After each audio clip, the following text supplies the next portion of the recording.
So Greg, on your table, I am now looking at a very iconic Hildebrandt image known as Angel of the Gods.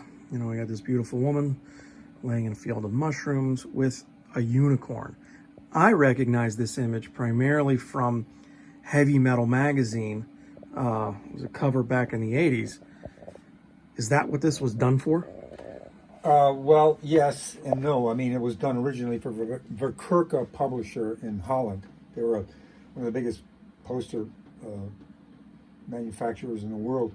And Gene and I had just started to work together. And we came up with an idea of these girls with an animal kind of fantasy scene. And I started to do sketches for the poster. And these first sketches were a bit too suggestive in terms of attitude and what you could see. And so Gene started to say, like, let's make this a little more acceptable to a wider audience. And also gradually the environmental stuff started to morph and the mushrooms started to disappear. And we ended up with calla lilies in the foreground in this very heavenly sky with, the clouds are parting and the rays of light are coming down.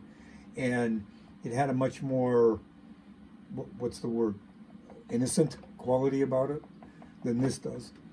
But these were the very first ideas for that.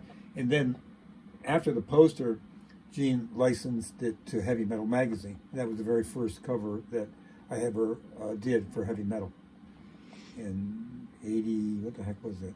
Early 80s sometime. Now, 40 years ago. So about 40 something years ago.